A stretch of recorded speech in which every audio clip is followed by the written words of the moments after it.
करते हैं। हमारे बुंदेलखंड में महिलाएं सुरक्षित नहीं है। हमारे बुंदेलखंड में महिलाएं सुरक्षित नहीं है। बिल्कुल बिल्कुल नहीं है। हमारा ज्वाइन करिए भाई। यहाँ बेरोजगारी, भुखमरी, बहुत सी चीजें हैं जो आज की स्थिति में हमीरपुर में देखने को मिल रही हैं। मैं आपसे इस बात की गुजारिश करता हूं कि आप हमीरपुर पर प्रकाश डालिए। जमुना, बेतवा और केन जो हमीरपुर जनपद के बॉर्डर को छूती है, धसान नदी भी हमीरपुर जनपद के बॉर्डर को छूती है, लेकिन यहाँ पर इतना अवैध खनन होने के बावजूद यहाँ की स्थिति इतनी दयनीय है कि किसी से छिपी नहीं है। यहाँ के लोग आज भी बेरोजगारी, भुखमरी की कगार पर हैं, पलायन को मजबूर हैं। शिक्षा नहीं है, चिकित्सा नहीं है, यहाँ तक कि ट्रेन के साधन होने के बावजूद अब हमीरपुर मुख्यालय आज भी ट्रेन से अछूता है, रेल लाइन से। ये स्थिति कानपुर जिले में हमीरपुर रोड स्टेशन बना दिया। सरकारों का कोई पता नहीं चल रहा है। यहाँ की स्थिति बड़ी दयनीय है, लेकिन शासन और प्रशासन स्तर पर कोई सुनने को तैयार नहीं है।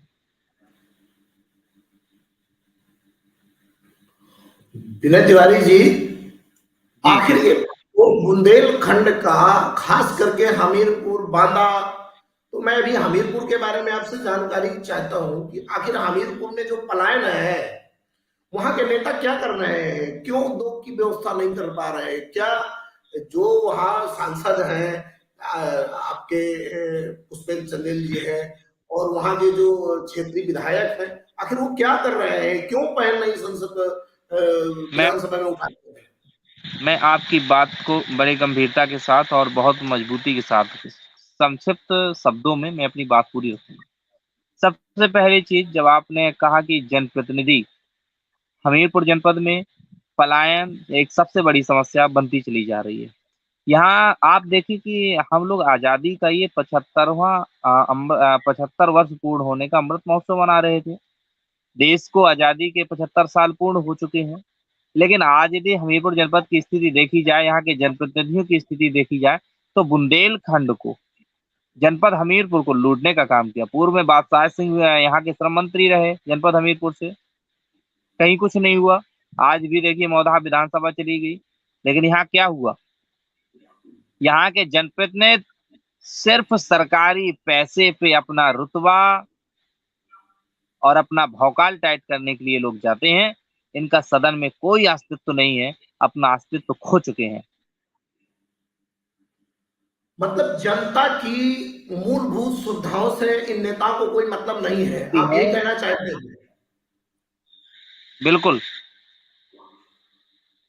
जिस सिर्फ अपना वैभव बना करके और राजनीति करना चाहते हैं, वोट लेना चाहते हैं। बिल्कुल बिल्कुल। तो ऐसे जनप्रतिनिधियों को जनता को नकारना चाहिए ना। जनता की क्यों नहीं नकार रही है? जो विकास नहीं कर पा रहे, विकास की एक एबीसीडी नहीं लिख पा रहे, ऐसे जनप्रतिनिधियों को जनप्रतिनिधि बनाए रखना भी जनता। जी मैं उसका भी जवाब दे देता हूँ। सबसे बड़ा कारण है अशिक्षा। बुंदेलखंड के जनपद हमीरपुर को लोगों ने जातिवाद की जो बेड़ियों में जकड़ रखा है, जिस कारण ये उसका लाभ ले जाते हैं। ये सिर्फ उसका लाभ ले जाते हैं और कुछ है नहीं। उसका सबसे बड़ा लाभ ले जाते हैं ये लोग। आज यदि ये लोग सत्ता में काबिज हैं, पता चला कि वो क्षत्रिय समाज से हैं, वो प्रजापति समाज से हैं, उन्होंने देखा कि हमारा वोट बैंक अच्छा है, वो लोग चुनाव पे आ जाते हैं और वो जीत जाते हैं। ये सबसे बड़ा कारण। मतलब बुंदेलखंड की और खास करके हमीरपुर की बदहाली का सबसे बड़ा कारण जो है वो जातिगत है। जाति के कारण, सबसे बड़ा कारण जाति है, और जाति के कारण लोग जो है बदहाली की जिंदगी जी रहे हैं, आप ये कहना चाहते हैं? बिल्कुल बात सत्य है, बिल्कुल बात सत्य है ये। तो इस जाति वर्ण के मिथ्यत्व को क्या नवयुवा जो है, वहां के जो नवयुवा है, वो क्या इस जाति मिथ्यत्व को तोड़कर विकास की राह पर नहीं निकल सकते क्या? युवाओं में परिवर्तन आ रहा है और युवा बदलाव चाहता है। इन जातिवादी की बेड़ियों में जो जकड़ करके रखा है, संप्रदायवाद की बेड़ियों में जो जकड़ करके रखा है हमीरपुर की जनता को, अब जनता, नौयुवक जागरूक होकर के इन बेड़ियों को तोड़ने का काम कर रहे हैं। बिल्कुल सही है। और यही हाल बांदा का है, यही हाल चित्रकूट का है। क्योंकि मैं बांदा ये में सब रहता हूँ, चूंकि मैं बांदा के धरती से अवगत हूँ पूरी तरह से, और यही हाल चित्रकूट का है। पाठा में आज भी पानी के लिए त्राही त्राही है। आज भी पाठा में पानी की जो मूलभूत समस्या 20 साल पहले थी, आज भी वही है। सांसद बदले, एक नहीं कितने बदले, जनप्रतिनिधि, विधायक बदले, सरकारें बदली, पर स्थिति आज भी पाठा की जस का तस है। बांदा की भी स्थिति हूबहू लगभग बराबर है। जनप्रतिनिधि आते हैं, जाते हैं, बदलते रहते हैं, परंतु बांदा, हमीरपुर, महोबा, ये पूरे बुंदेलखंड खास करके जो ये पिछड़ा इलाका है, ये पिछड़ा इलाका कहा जाता है, ये टोटल यहाँ पलायन नहीं रुक रहा है। आप किसी गांव में चले जाइए, लगभग 75% घरों में ताले लटक रहे हैं। जी बिना जी, बोलिए। देखिए, जैसा आपने कहा, जब बात आपने की अभी जिस विषय को लेकर के आप कह रहे थे, पानी की समस्या, आपको बता दो जनपद हमीरपुर पूरे भारत का एक ऐसा जनपद होगा जहां आजादी के 75 साल पूर्ण होने के बावजूद गांव में पानी उपलब्ध नहीं करवा पाए। 3-3 किलोमीटर दूर लोग पानी लेने के लिए जा रहे हैं। ये है जनपद हमीरपुर। और हमारे जैसे समाज सेवियों को उसके लिए आंदोलन करना पड़ता है, तब कहीं जाकर के पानी की व्यवस्था करवाई जाती है। ये उदासीनता बुंदेलखंड के जनप्रतिनिधियों की रही है, और जिसका कारण आज हम लोग देख रहे हैं, आज जिसका कारण हम लोग झेल रहे हैं। जहां जनता पलायन कर रही है, जनता गांव में ज्यादातर ताले लगे हुए हैं, और जनप्रतिनिधि जो है वो बड़ी बड़ी गाड़ियों में, एक एक गाड़ी में नहीं, जबकि एक गाड़ी में चल सकते हैं, पर नहीं, 3-3, 4-4 गाड़ियों में चलते हैं, अपने पूरे लाल लश्कर के साथ चलते हैं। ये आखिर जनता का ही पैसा है, और ये जनता का पैसा सीधे दुरुपयोग कर रहे हैं। और वो जनप्रतिनिधि भी जानते हैं कि हमारे बुंदेलखंड की जनता चंद पैसों में बिक जाती है, और चंद पैसों के लालच में आगे पीछे घूमती है। यही कारण स्पष्ट समझ में आता है। आज भी बुंदेलखंड बदहाली की जिंदगी जी रहा है, और बेरोजगारी जो प्रतिशत है बुंदेलखंड में सबसे ज्यादा है। यही कारण है कि बुंदेलखंड में, चाहे हमीरपुर हो, आपने हमीरपुर की व्यथा पूरी तरह से बताई। मैं बांदा में रहता हूं, तो मैं बांदा की व्यथा आपको बता सकता हूं, चित्रकूट की बता सकता हूं। सरकारें बदल रही है। अभी आपको जानकारी हुई होगी विनय जी, एक हादसा हुआ नाव का, जो नाव डूबने से मौत हुई अवासी में। मैं आपको बता दूं कि मुझे तो शर्म आती है, कहने में कि ये बसपा, जब बसपा की सरकार थी, तब अगासी पुल का निर्माण करने के लिए बजट आया था। और बजट जो है वो, ये मान के चलिए कि उसमें बसपा कार्यकाल के बाद सपा कार्यकाल चला गया, और इसके बाद भाजपा का एक कार्यकाल चला गया, फिर से भाजपा का कार्यकाल आ गया। मतलब 3 सरकारें बदल गई, और अगासी का पुल नहीं बना। और अगर अगासी का पुल बन गया होता, तो जितनी मौतें हुई या जो वहां एक घटना घटी, निश्चित तौर से ये घटना न घटती। परंतु यहाँ के जनप्रतिनिधि जिम्मेदार नहीं है। हम तो ये बिल्कुल स्पष्ट कहेंगे, सरकारें जितनी दोषी हैं, उससे ज्यादा क्षेत्रीय जनप्रतिनिधि भी दोषी हैं। अगर जनप्रतिनिधि चाहते तो ये हादसा रोका जा सकता था, और बहुत पहले अगासी पुल का निर्माण हो सकता था।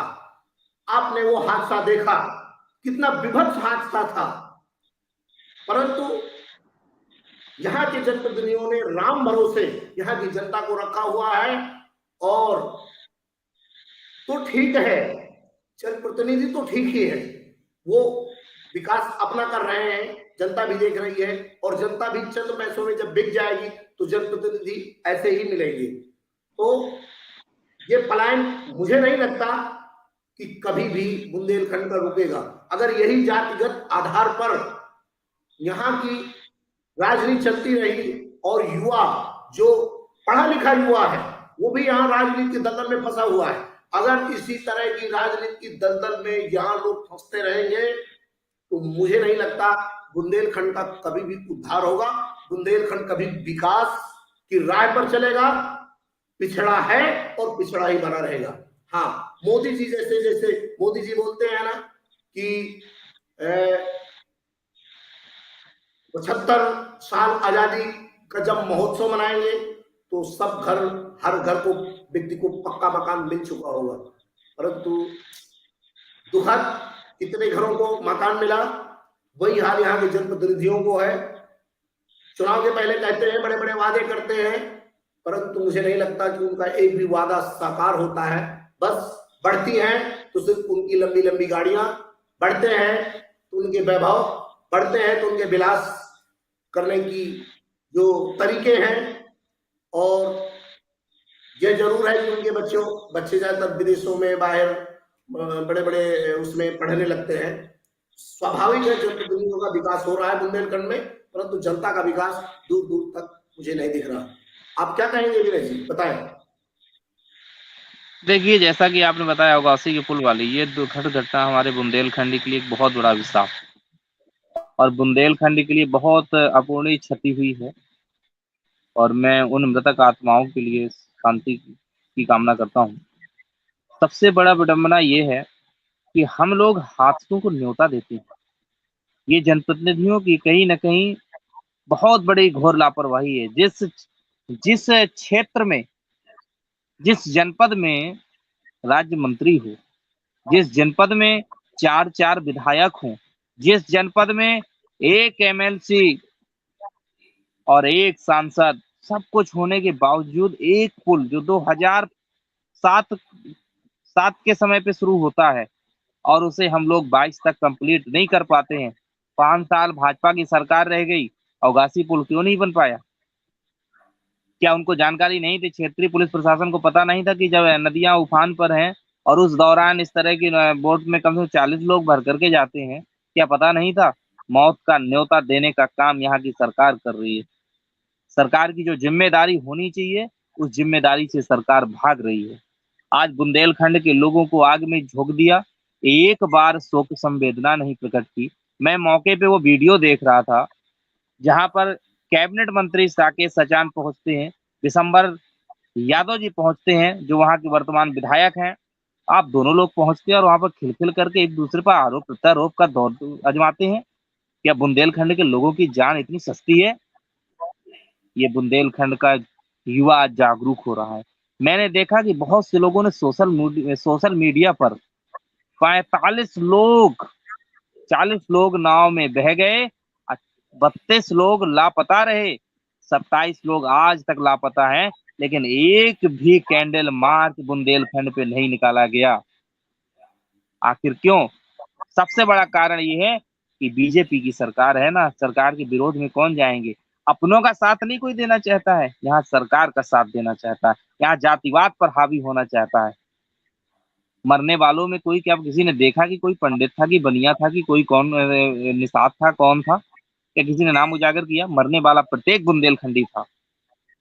और बुंदेलखंड के लोगों के प्रति सच्ची श्रद्धांजलि मेरे अंतर्मन से है और मैं एक बार अवगासी जरूर जाऊंगा और उनके पीड़ितों से मिलकर सांत्वना देने का काम करूंगा। और निश्चित है भविष्य में कभी यदि अवसर मिला बुंदेलखंड की राजनीति को बदलने का, तो निश्चित है कि बुंदेलखंड की स्थिति परिस्थिति सब कुछ बदलेंगे हम लोग। हमारे कार्यक्रम में दीपक पांडे जी हैं जो राष्ट्रीय प्रवक्ता हैं और आजाद मंच से वो जुड़ चुके हैं। और आपका मैं परिचय करा दूं, विनय तिवारी हैं जो नवनिर्माण सेना के, बुंदेलखंड नवनिर्माण सेना के राष्ट्रीय अध्यक्ष हैं। दीपक पांडे जी, मेरी आवाज आ रही है आपको? दीपक पांडे जी,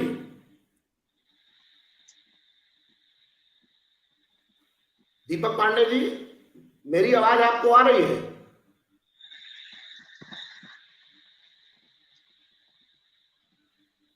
शायद अभी दीपक पांडे जी मेरी आवाज नहीं सुन पा रहे हैं। दीपक पांडे जी, आवाज मेरी आ रही है आपको?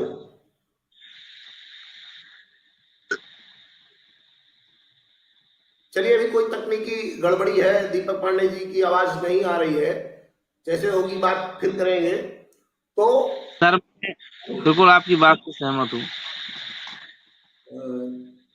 चलिए, कोई भी तकनीकी कारण होगा, दीपक पांडे जी अभी जुड़े हैं, शायद कोई तकनीकी प्रॉब्लम होगा इसके कारण उनकी आवाज नहीं आ रही है। चलिए, अब बात को आगे बढ़ाते हैं। दीपक पांडे की आवाज नहीं आ रही थी।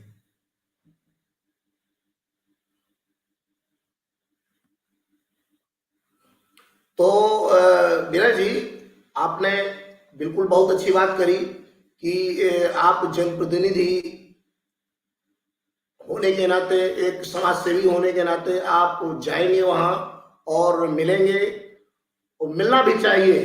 ऐसे हादसे जो परिवारों के बीच हुए हैं, न जाने कब वो भूल पाएंगे ये हादसा, और मुझे तो नहीं लगता कि पूरी जिंदगी में भी वो हादसा ये भूल सकते हैं या भूलेंगे।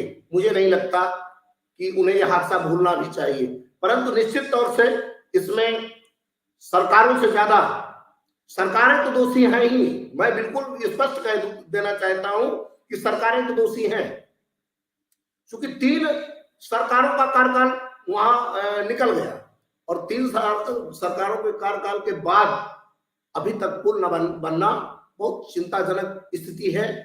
और इसके लिए सीधे यहाँ के जो जनप्रतिनिधि हैं, सांसद विधायक जो भी हैं, सारे के सारे जिम्मेदार हैं।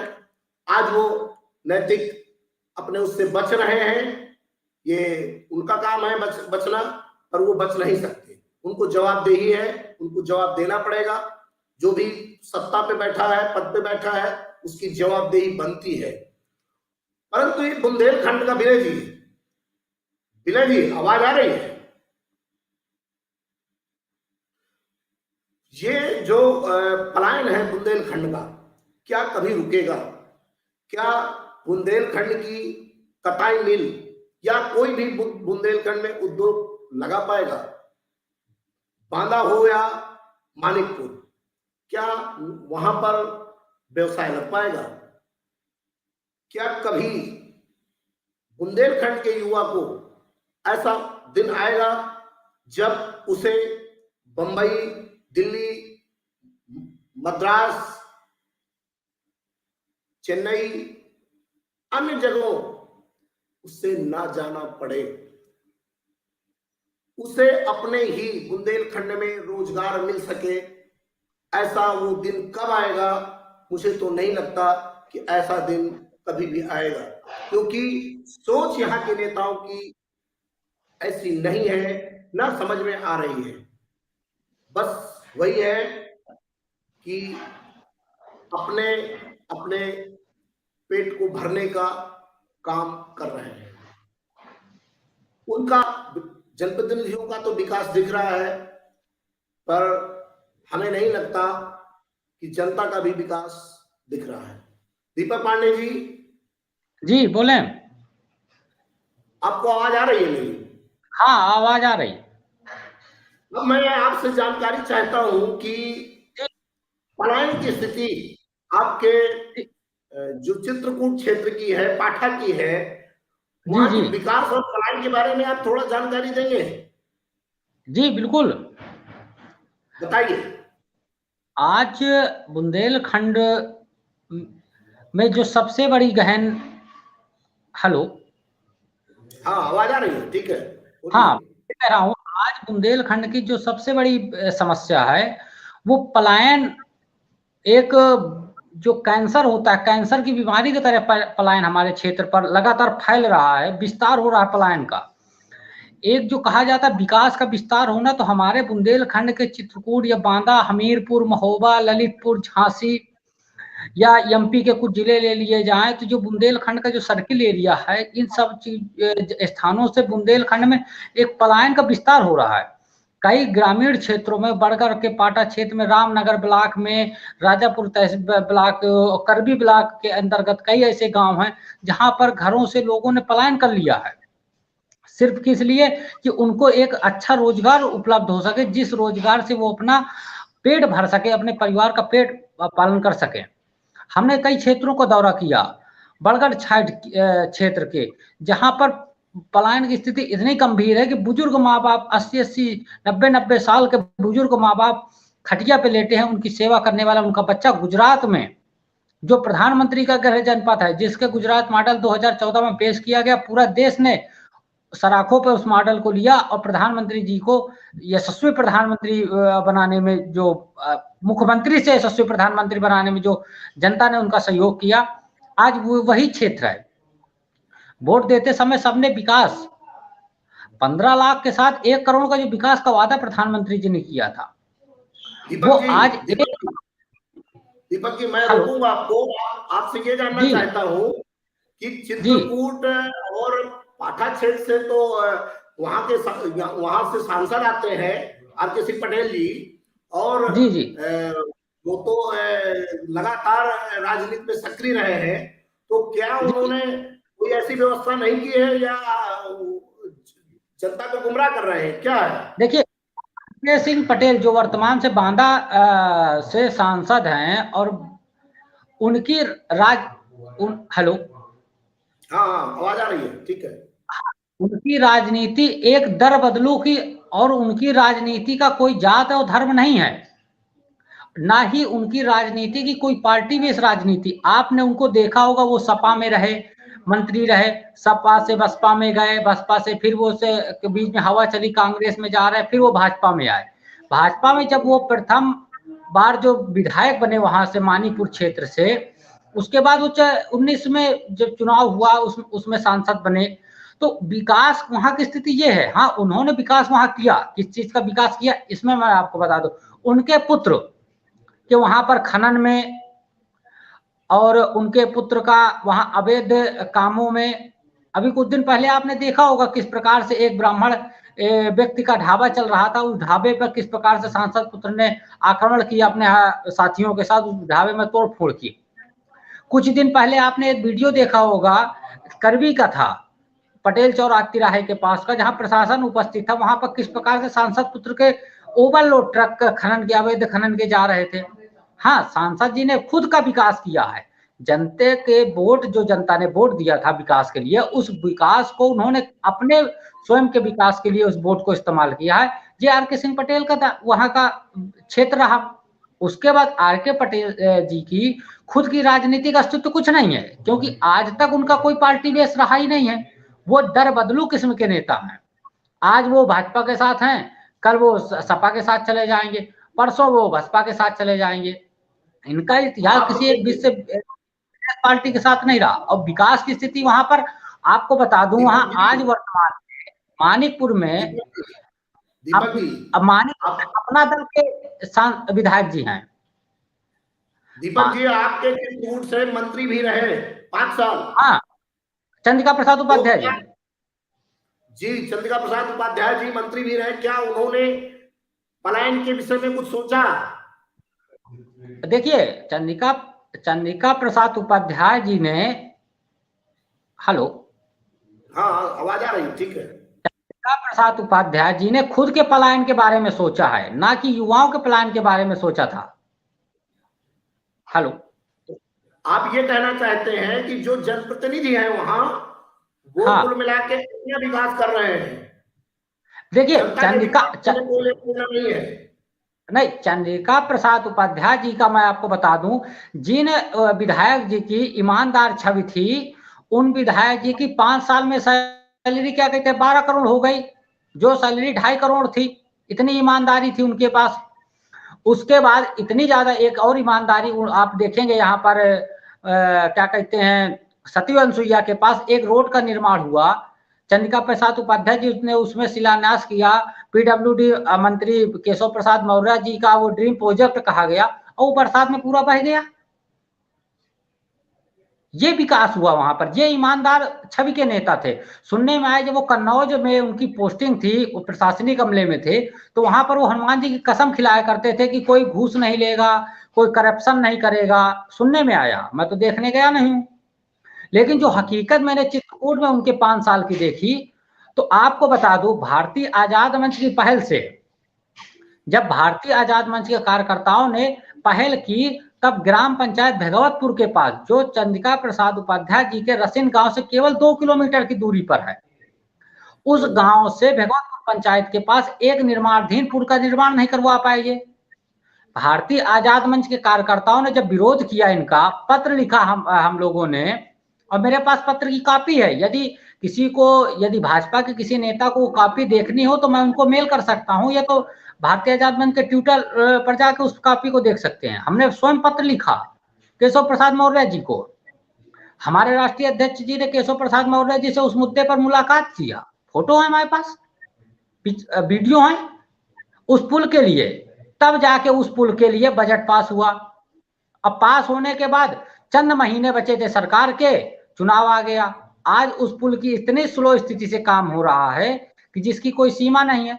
उस पुल ना बनने की वजह से लगभग 10,000 आबादी एक क्षेत्र से दूसरे क्षेत्र जाने से वंचित रह जाती है। दूसरा, मैं आपको चंद्रिका प्रसाद उपाध्याय जी का कार्य एक और करिश्मा बता दूं। एक क्या कहते हैं, चित्रकूट जनपद से मुख्य सदर से लेकर बाया भरतकूप, घुरेटनपुर, श्रीरामपुर, बगैया, दुगवा, भरतकूप, भगवतपुर होते हुए रसिन के लिए बघेलाबारी होते हुए फतेहगंज के लिए एक बस चली थी उत्तर प्रदेश परिवहन की। माननीय उपाध्याय जी ने सिर्फ इस वजह से उस बस को वहां से हटवा दिया कि उनको वहां से भगवतपुर पंचायत या घुरेटनपुर, मानपुर, बघैया के आसपास के ग्रामीण क्षेत्रों से वोट नहीं मिला था, इसलिए उन्होंने उस बस को हटवा दिया। आज स्थिति आप देखिए, पर्यटन के क्षेत्र में भरतकूप एक अच्छा स्थान है, दर्शनीय स्थान है। राम जी ने वहां पर सारे तीर्थों का भरत जी ने उसमें जल डाला था कूप में, जिससे कि पलायन की स्थिति को रोका जा सकता था। लेकिन वहां पर दुखद इस बात की रही कि माननीय चंद्रिका प्रसाद उपाध्याय जी ने उस बस को बंद करने के बाद वहां पर जो यातायात के साधन थे वो खंडित कर दिया, यातायात के साधन खत्म कर दिया। पुल न होने की वजह से एक स्थान से दूसरे स्थान आदमी जा नहीं सकता। दूसरी मैं आपको बात बता दूं, भगवतपुर ग्राम पंचायत के अंतर्गत जब से रसिन बांध में पुल बना है, इस पुल का निर्माण कार्य 2007 में मायावती के कार्यकाल में हुआ था।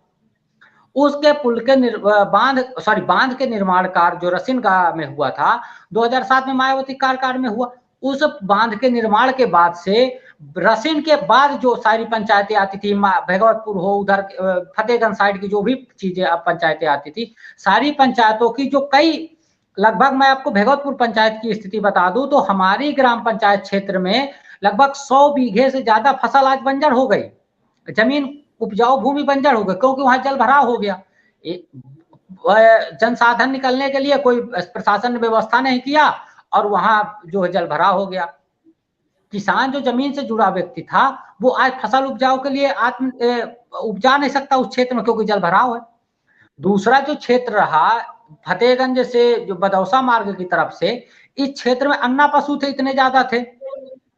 ये वही चंद्रिका प्रसाद उपाध्याय जी हैं जिन्होंने, मुझे खूब याद है कि सन 2017 के चुनाव से ठीक पहले यही जब भाजपा की उन्होंने सदस्यता ली थी तो करवी चौराहे पर, पटेल चौराहे पे, मेरे पास फोटो है, एक थाली और चम्मच के साथ भाजपा के प्रतिनिधि बैठते थे और थाली चम्मच बजाते थे वहां पर कि जब हमारी सरकार आएगी तो अन्ना पशु खत्म कर दिए जाएंगे, इसका निराकरण हो जाएगा, समस्या का समाधान होगा। और आज मैं पूछना चाहता हूं माननीय चंद्रिका प्रसाद उपाध्याय जी से या अन्य भाजपा के जो प्रतिनिधि हैं, कई वरिष्ठ प्रतिनिधि हैं वहां के, कि वो थाली और चम्मच कहां गया? आज भी स्थिति तो वही है। वहां पर विकास के नाम पर सिर्फ वहां जनता को ठगा गया है। ठगा जाने के बाद जो सरकारी धन का दोहन भ्रष्टाचार में हुआ, आज रिकॉर्ड स्तर पर आप आज सूचना के अधिकार कानून के तहत आप सूचना मांग लीजिए चित्रकूट में किसी भी विभाग से, कोई भी विभाग का अधिकारी सूचना देने के लिए तैयार नहीं है, क्योंकि यदि सूचना देगा तो उनका भ्रष्टाचार उजागर हो जाएगा। मैं कहना चाहता हूं भारत के प्रधानमंत्री से कि उत्तर प्रदेश में जो चित्रकूट सबसे भ्रष्ट प्रशासनिक अमला है, यदि हो सके तो इनको एक भ्रष्टाचार का जो मेडल घोषित कर दें और वो मेडल इनको समर्पित कर दें। ये स्थिति है वहां की, विकास कहीं नहीं है। सारी सड़कें देखिए आज गड्ढा युक्त हैं। जिस प्रकार आप न्यायालय में तारीखें मिलती थी, हमने पिछले 5 साल से तारीखें बढ़ती चली गई, सड़कें गड्ढा युक्त ही रही और कई जगहों पर तो आप देखिए, बांदा से आप चमौली और ये बिंदकी होते हुए यदि कानपुर आप आए होंगे महोदय, तो आपने देखा होगा कि उस सड़क पर कितना लड़ौली के पास से गड्ढा है। इतने इतने बड़े बड़े गड्ढे हैं कि उसमें एक भैंस खड़ी हो जाती तो पूरी डूब जाती है। और उसी रोड से सारे वीआईपी आते हैं, पर किसी को दिखता नहीं है, क्योंकि जो है किसी को इसलिए नहीं दिखता, इसलिए खुद नहीं दिखता क्योंकि उस रोड पर सबसे ज्यादा अवैध खनन के ठेले चलते हैं।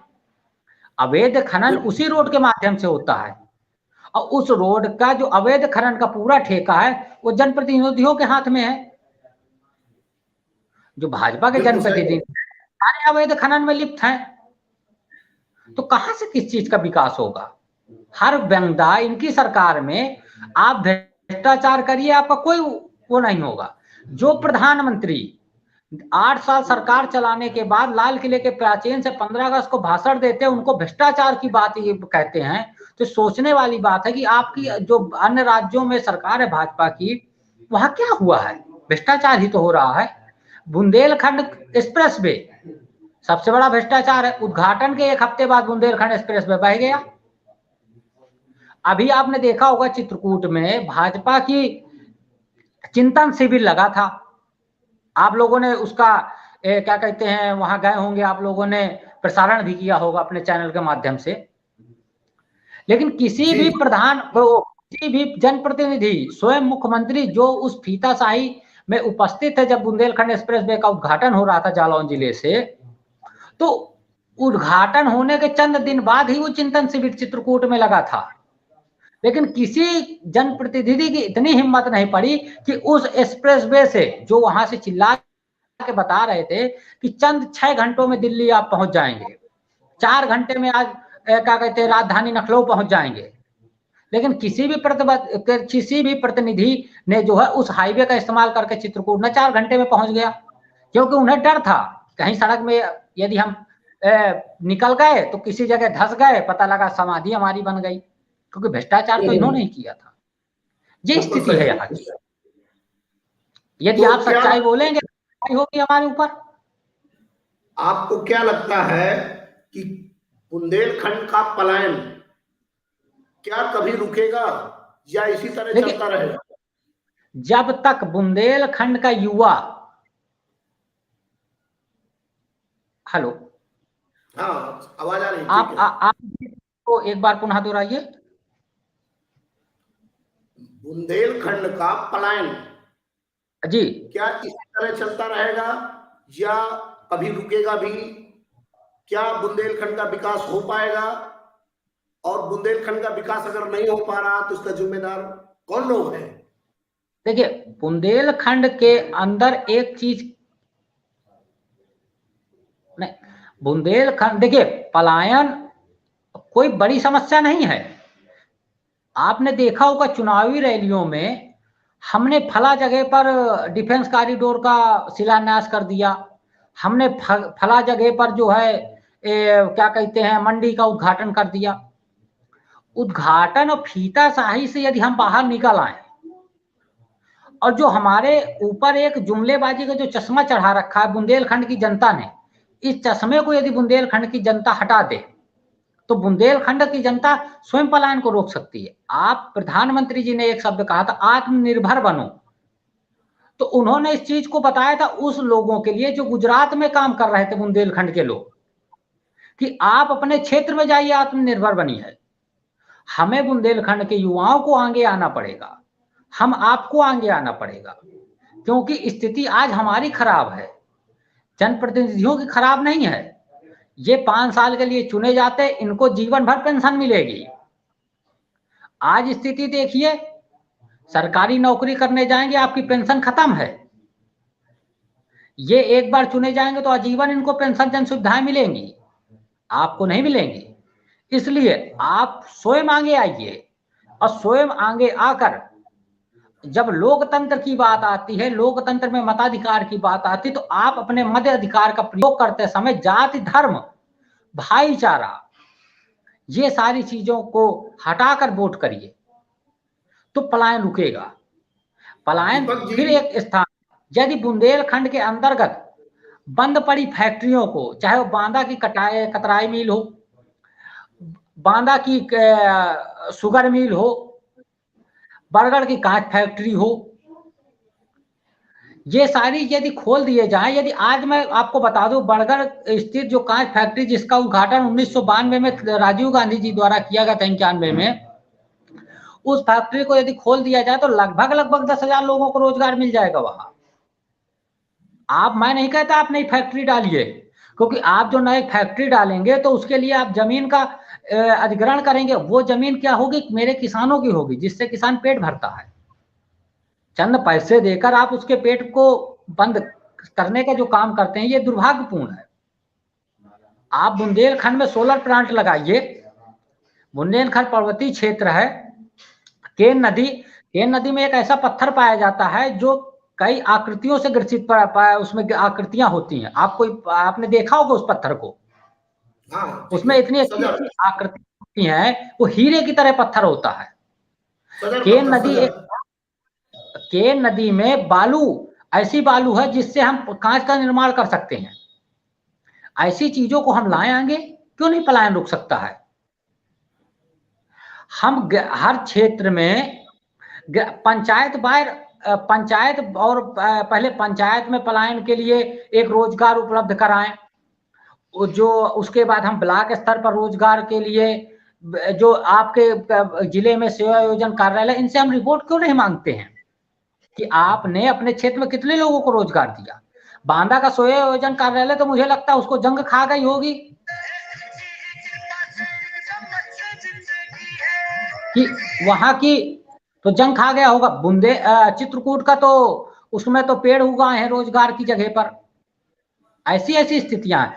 आप यदि जिले बाई यदि रोजगार को एक नियमावली की तरीके यदि हर व्यक्ति को रोजगार देंगे तो उपलब्ध हो जाएगा। मैं एक उदाहरण दे सकता हूं, जो हमारा एक युवा होने के नाते जो मेरी सोच है, जो शिक्षा वर्ग है, आप ब्लॉक स्तर पर एक कमेटी बनाइए। आप सरकारी स्कूलों में उस कमेटी को, जो आपके ब्लॉक पंचायत में जो अच्छा पढ़ा लिखा युवा है, ग्रेजुएट है, उसको कम सैलरी, आप केवल उसको 10,000 रुपए दीजिए, उसको उन स्कूलों में पढ़ाने के लिए भेजिए। आप अपने स्कूलों में यदि 10,000 देंगे सरकारी स्कूलों में, तो एक स्कूल में कम से कम आप 5 बच्चों को भर्ती करा पाएंगे। 5 बच्चों को भर्ती कराएंगे तो 5 बच्चों को आपके पंचायत में रोजगार मिला। उसके बाद कोचिंग की व्यवस्था करिए। हर पंचायत में आप क्या कहते हैं, एक कुटीर उद्योग की स्थापना कर सकते हैं। इस तरह से पलायन को रोका जा सकता है। लेकिन जब आपकी इच्छा शक्ति हो इस चीज को करने की, तब ये चीजें होंगी। हमारी इच्छा शक्ति केवल जनप्रतिनिधियों की केवल चुनाव तक सीमित रह जाती है। चुनाव के समय पलायन रुकेगा, चुनाव खत्म, कहीं अपना पलायन रोको यार, अपना पैसा बैंक बैलेंस बनाओ, कहाँ इनके चक्कर में पड़े। युवाओं को आगे आना पड़ेगा जी। तो दीपक जी, इसका जिम्मेदार बुंदेलखंड का युवा है ना, जो नेताओं के आगे पीछे घूमता रहता है, चक्कर लगाता रहता है 500-500 रुपए के लिए, क्यों नहीं बाहर निकलता है। बिल्कुल सही बात है, क्योंकि आज हमने पढ़ा लिखा युवा है, युवा नेता बन के घूमता है, 500-500 रुपए के लिए चक्कर काटता है नेताओं के। ये आज बंद हो गए। आज की राजनीति में मैं आपको बताऊं, एक नया नेता ने जन्म लिया है। आज की राजनीति में एक नए नेता ने जन्म लिया है, सेल्फी वाले नेता जी। विधायक के साथ खड़े हो जाएंगे, सेल्फी खिंचाएंगे, उसमें लिखेंगे फेसबुक या ट्विटर पर, व्हाट्सएप पर, आज विधायक जी से उस पर विकास पर चर्चा करते हुए। हकीकत ये होती है वो विकास पर चर्चा नहीं करते हैं, वो ये पूछते हैं कि विधायक ये कुर्सी सही लगी है, ये दरी सही बिछी है, कहीं सिकुड़न तो नहीं आ रही है, विधायक जी ये पर्दा सही लगा है। क्योंकि आज का युवा चटाई बिछाने वाला युवा बनना चाहता है, खुद पर निर्भरता नहीं है। आपको हकीकत बता लूं कि आज की स्थिति पर हम ग्रेजुएट होकर, पीएचडी होकर, एक पोस्ट ग्रेजुएट होकर कक्षा 5 पास शिक्षा मंत्री से और विधायक से खुद के विकास के बारे में सोचते हैं। यानी जिसका अध्ययन का से ज्ञा तक नहीं हुआ है, उससे हम ज्ञा से ज्ञानी लिखवाने की बात करते हैं, कहां लिख देगा। बिल्कुल सही। जब तक नेताओं की चाटुकारिता, नेताओं के पत्तल उठाने का, नेताओं के चटाई बिछाने का काम करते रहेंगे, तब तक बुंदेलखंड में पलायन की स्थिति जस की तस रहेगी और आने वाले समय में इससे भी गंभीर स्थिति पर हो जाएगी और हर घर के बाहर लिखा होगा ये घर बिकाऊ है क्योंकि मेरा बच्चा यहां से बाहर जा चुका है। घर तो बिकाऊ है, मुझे लगता है जमीनें भी बचेंगी क्या? क्या कह रहे हैं? सवाल ही नहीं जमीन बचने का, सवाल ही नहीं है जमीन बचने का। जो जमीनें जब हैं वो क्या बचेंगी? बिल्कुल नहीं बचेंगी। आज आपके पास समस्या सबसे बड़ी है, आपके पास रोजगार नहीं होगा, बेरोजगार होंगे, आपको दवा करानी पड़ेगी, तो आपके पास जो एक बधी पूंजी आपके पूर्वजों ने दिया है वो जमीन ही है, उसको आप बेचेंगे और खरीदने वाला कौन होगा? यही नेता होंगे जिनके साथ इनके बच्चे सेल्फी लेते हैं, वही आपकी जमीनों के दाम लगाएंगे और वही जमीनें आपकी खरीद लेंगे। उसके बाद उस पर बड़े बड़े मॉल बनेंगे, उससे पैसा आएगा, उससे पार्टी फंड में पैसा जाएगा, खुद का विकास होगा। आप चित्रकूट बांदा में एक अच्छा विद्यालय मुझे बता दीजिए। आपके चैनल पर कई बार मैंने देखा, आपने मेडिकल कॉलेज का मुद्दा कई बार उठाया, कृषि विद्यालय का मुद्दा आपने कई बार उठाया। स्थिति क्या है? क्या वहां के जनप्रतिनिधि आंख में पट्टी बांधे कि अंधे हैं, नहीं दिखती उनको स्थिति? बांदा मेडिकल कॉलेज में एमबीबीएस की सीटें तक नहीं बची, ब्लैक लिस्टेड कर दिया इस सरकार ने उसको। कृषि विश्वविद्यालय की स्थिति यह है, जर्जर हो गया। पीजी कॉलेज अतर्रा, बिल्डिंग पूरी उसकी जर्जर हो गई। क्यों हो गई? क्योंकि सरकारी थे। अब जनप्रतिनिधियों के बड़े बड़े विद्यालय खुले हुए हैं, इनमें बच्चे पढ़ने जा रहे हैं, इनकी इमारतें देखिए चकाचौंध है। शिक्षा के स्तर पर बुंदेलखंड खत्म है। बुंदेलखंड आज यदि किसी चीज पर बढ़ रहा है तो सिर्फ नशे की लत पर युवा बढ़ रहा है। रैलियों में दारू बांटी जाती है, रैलियों में नशीले पदार्थ बांटे जाते हैं, आपको पता होगा। बिल्कुल सही, बिल्कुल सही कह रहे हैं। तो जब हमको नशे की लत लग जाएगी तो जो हमें नशा देगा हम उसी के पीछे जाएंगे, हम शिक्षा के मंदिर पर नहीं जाएंगे।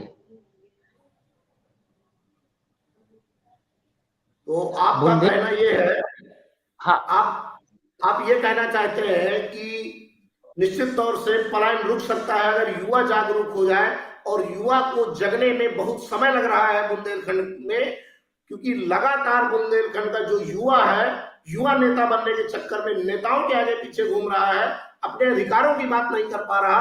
और जिस दिन बुंदेलखंड का युवा अपने अधिकारों की बात करने लगेगा, उसी दिन बुंदेलखंड में पलायन रुक जाएगा, उसी दिन बुंदेलखंड में रोजगार बनना शुरू हो जाएंगे, उसी दिन बुंदेलखंड राज्य बन जाएगा। परंतु ऐसा कब होगा? जब बुंदेलखंड का युवा जागेगा, उस दिन का हमें बेसब्री से इंतजार रहेगा कि बुंदेलखंड का युवा कब जागेगा। नहीं, मैं आपको बताऊं, बुंदेलखंड की जो 5 सबसे बड़ी समस्या आज की स्थिति पर है, मैं आपको 5 समस्या बता दूं। आप सबसे बड़ी समस्या अन्ना पशु की। हमने जन्माष्टमी में मुख्यमंत्री जी को गाय को गुड़ खिलाते हुए फोटो सेल्फी लेते हुए देखा है, लेकिन आज ही अमर उजाला की खबर थी कि गायों को शवों को कौवे नोच रहे हैं। हाँ, अतर्रा की खबर है, कान्हा गौशाला अतर्रा। बताइए, कान्हा गौशाला जन्माष्टमी। अमर उजाला के मृत्युंजय द्विवेदी ने खबर छापी है, बिल्कुल सच खबर बताइए है।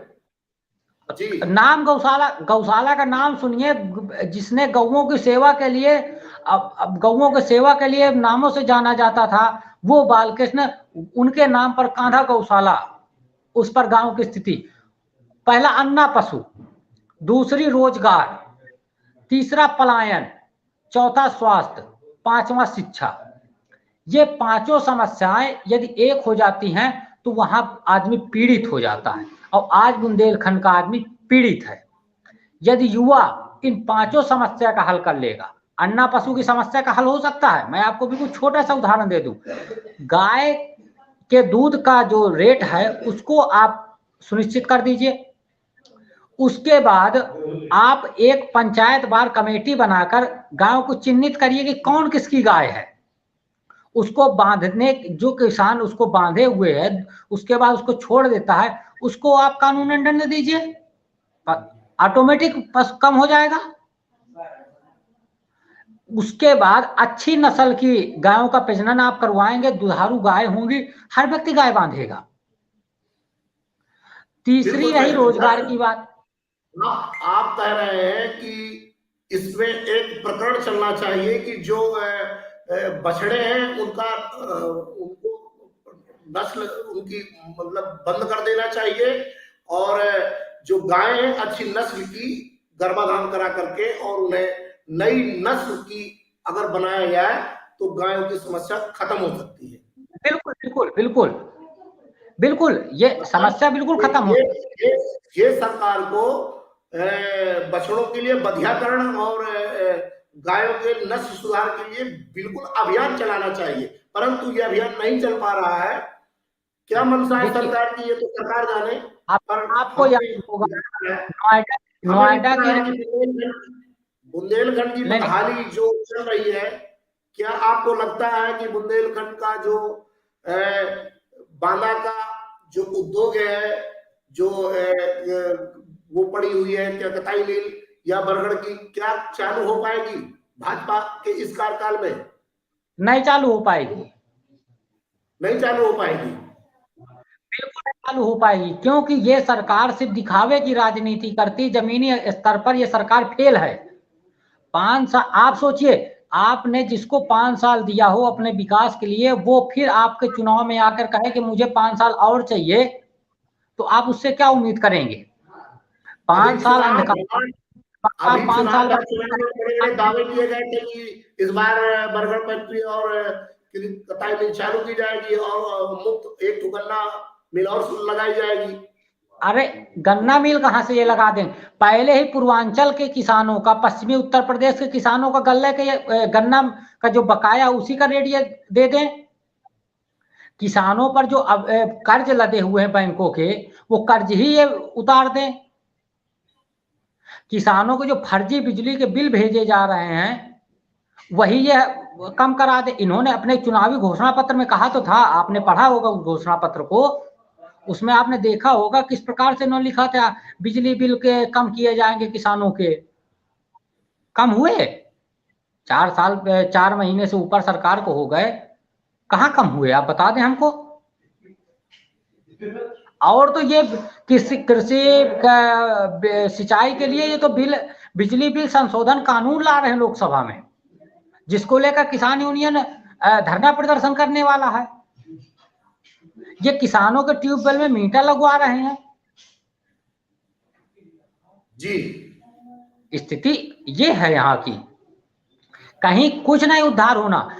ये आपको पता होगा सन 2014 में उमा भारती चित्रकूट के दौरे पर आई थी। उस रैली में उमा भारती, अमित शाह और सारे जो है नेता थे, सिर्फ प्रधानमंत्री जी को छोड़कर सारे नेता उस रैली में उपस्थित थे। चित्रकूट में वो रैली हुई थी, क्या कहते हैं, पुलिस ग्राउंड में।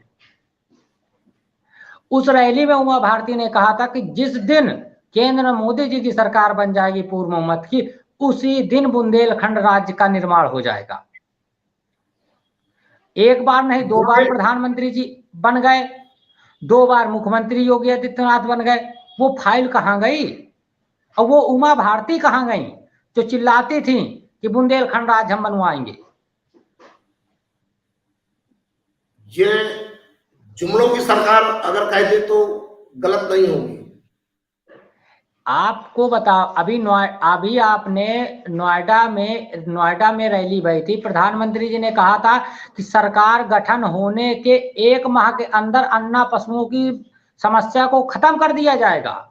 सरकार गठन होने के 4 महीने से ज्यादा समय बीत जाने के बाद भी आज चित्रकूट बांदा का किसान अन्ना पशुओं से पीड़ित है। मैं खुद किसान का पुत्र होने से देखता हूं कि मेरे घर के सदस्य जो है रात में टार्च और रात भर इस तरह के बरसात में इस तरह की रात भर टार्च लगा लगा कर खेतों में पहरा देते हैं ताकि उनकी फसल सुरक्षित हो सके, उनके बच्चों का पेट भर सके, उनके अच्छे पेट भरने के बाद उस फसल को जब उपजाऊ होगा उसको बेचकर अपने बच्चों को अच्छे कपड़े और अच्छे शिक्षा दे सके। आपने देखा होगा 1975 रुपए गेहूं का मूल्य था, आज आप देख लीजिए बांदा के बाहर किसी व्यापारियों के यहाँ 2500 रुपए 2600 रुपए कुंटल गेहूं का रेट है। किसान तो मेरा 1900 में बेच कर मर गया। पूंजीपतियों को बढ़ावा आपने दिया, धान किसी ने नहीं खरीदा, गेहूं का रेट आप देख लीजिए। ये सिर्फ दिखावे की राजनीति करते हैं। जिस प्रधानमंत्री ने कहा था सन 2022 पर किसानों की आय दुगनी होगी, आज 2022 का 8वां महीना है और स्वतंत्रता दिवस पर अमृत महोत्सव प्रधानमंत्री जी कलश लेके घूम रहे हैं।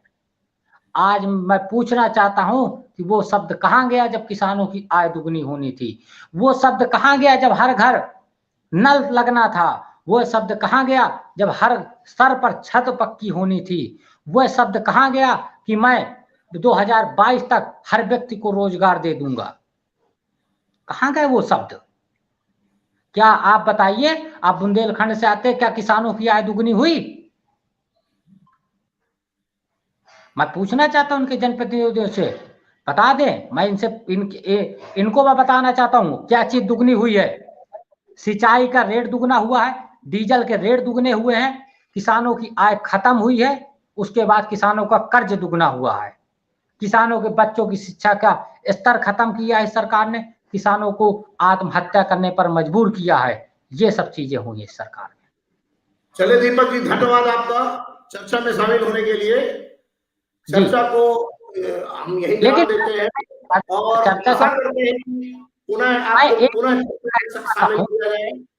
और नहीं, एक सब नहीं, चंद जी बताएं। हेलो, मैं सिर्फ चंद सेकंड आपसे लेना चाहता हूं। मैं ये कहना चाहता हूं, यदि बुंदेलखंड के युवा आगे आकर भारतीय आजाद मंच का साथ दें तो मैं वचन देता हूं अपने क्रांतिकारी योद्धाओं के, अब मैं वचन देता हूं उस क्रांतिकारी को जिसने अंतिम गोली तक अंग्रेजों से लड़ा था, हम बुंदेलखंड के लिए वचनबद्ध हैं। जिस दिन भारतीय आजाद मंच का कोई भी एक जनप्रतिनिधि लोकसभा में या राज्यसभा में या विधानसभा में बैठता है, उसी दिन बुंदेलखंड राज्य निर्माण की जो फाइल होगी उस पर वहां ठप्पा लगेगा, उसकी वो वहां आवाज बुलंद करेगा। बस मैं बुंदेलखंड के युवाओं से, बुंदेलखंड की जनता से भारतीय आजाद मंच के सहयोग व समर्थन की अपील करता हूं।